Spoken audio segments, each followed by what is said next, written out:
Yorana, tous les amoureux du ballon rond, je suis ravi de vous retrouver pour ce nouvel épisode de Fénois Foot. Tout de suite le sommaire.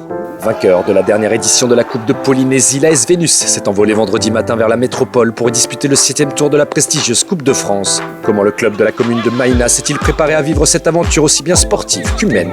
La réponse en début d'émission. Nous prendrons ensuite la direction du collège de Papara. Depuis la rentrée scolaire, 30 élèves de 4e se donnent rendez-vous 2 fois par mois sur le terrain de beach soccer du Taharu. Le but, initier la jeunesse polynésienne à la pratique du football sur sable à l'école. Une opération d'ores et déjà victime de son succès. Pour finir, nous prendrons la direction du centre technique de la FTF et les tests d'entrée aux sections sportives du lycée du Diadème, Seleva.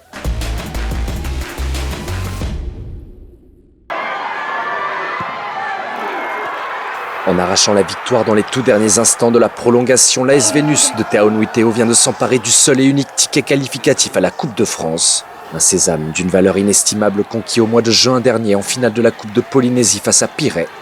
4 mois plus tard, le club de la commune de Maïna s'apprête à disputer le 7e tour de la prestigieuse Coupe aux grandes oreilles. De quoi laisser rêveurs tous les supporters marines et blancs, à commencer par le premier adjoint au maire. Nous sommes tous heureux parce que tous ces footballeurs là, ils partent pas souvent en France, quoi. Là ils vont partir, c'est une récompense par rapport aux entraînements, puis ils sont aussi des familles un peu défavorisées de la commune, sont pas des, voilà, pour nous dirigeants, on est contents, très contents. Alors que leur adversaire ne sera connu que le 3 novembre, le capitaine et serial buteur du club Filou a conscience que son équipe devra se montrer solidaire pour accrocher un résultat. Les Français, niveau qualité du jeu, ils sont au-dessus de nous.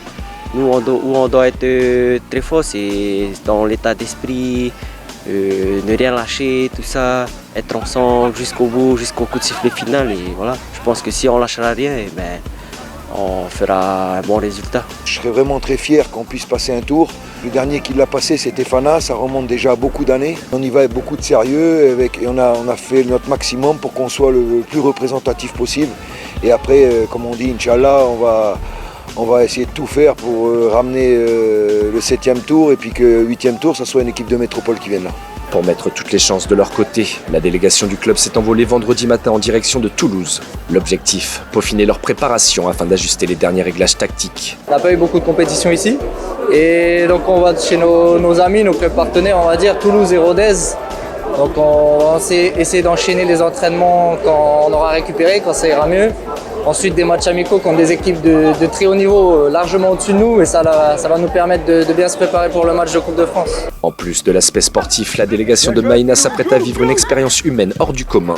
C'est par exemple le cas de Reitea pour qui ce voyage vers l'Hexagone sera une grande première. Je suis carrément content puisque le coach m'a dit que je suis dessus la liste et je n'ai même pas cru aussi. Et quand j'ai prévenu en parlant, j'étais carrément aussi fier de moi. C'est une première pour moi pour aller en France. Là, je n'ai même pas les mots pour. Je suis tellement content. Je n'ai même pas les mots pour expliquer. On dit que le football, c'est l'école de la vie. Et nous, la grande fierté qu'on a, et c'est pour tous les clubs polynésiens qui se déplacent, aussi bien les clubs que les sélections.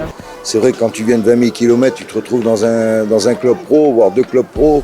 Tu vas forcément grandir, tu vas apprendre et tu vas découvrir des choses. Donc voilà, c'est merveilleux. C'est vrai qu'au niveau de l'équipe, ça soude une équipe de voyager ensemble. L'AS Vénus a de sérieuses raisons de croire en sa bonne étoile. Une chose est sûre, cette aventure laissera des traces dans les esprits de tous les participants. Rendez-vous le 3 novembre prochain pour connaître le nom du futur adversaire des Marinés Blancs. Le compte à rebours est lancé.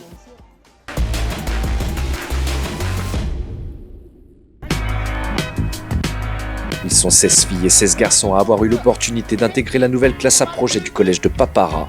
Tous les 15 jours et à quelques mètres de la fameuse vague de Taharu, la 4e 3 du professeur de PS David Sabardey investit le terrain de beach soccer. L'an dernier, tous les 5e du collège ont bénéficié d'un cycle de beach soccer et ça nous a permis de pouvoir proposer aux 4e les plus motivés une classe avec un horaire aménagé, c'est-à-dire qu'ils viennent une fois 2 heures tous les 15 jours pour faire le beach soccer. C'est méga parce que normalement on fait pas ça, on fait que ça en 5e. Et là on a une chance de pouvoir faire en 4e.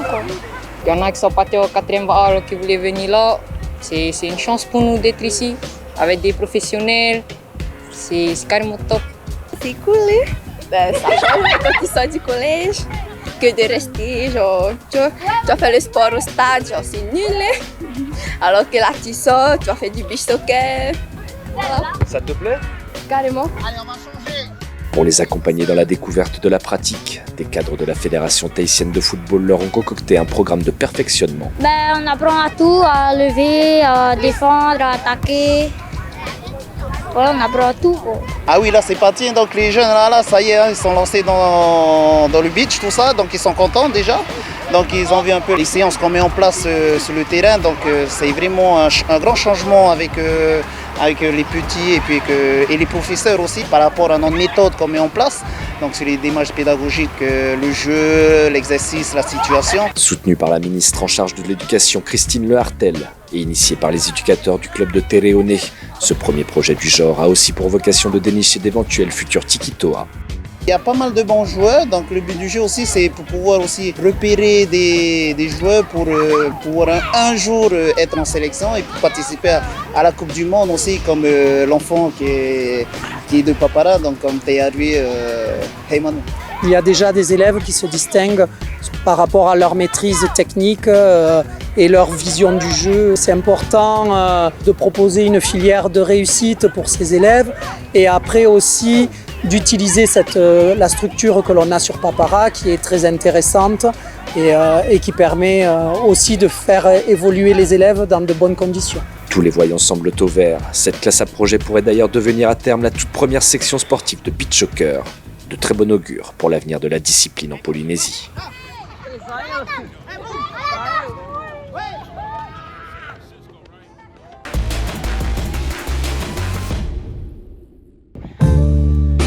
Mise en place en 2010, les sections sportives des différents collèges et lycées du Whenua continuent d'attirer année après année de plus en plus de prétendants. La semaine passée, 6 filles et 24 garçons du lycée du Diadème s'étaient donné rendez-vous sur le terrain de la FTF pour participer au traditionnel test d'entrée, une épreuve à la fois désirée et redoutée. Ça c'est le test que tout le monde redoute un peu, puis parce que c'est tout est dans le mental après à la fin, parce qu'à la fin dans les muscles ça lâche. Et c'est vrai que je suis plutôt fière de moi parce que l'année dernière j'ai fini 2e.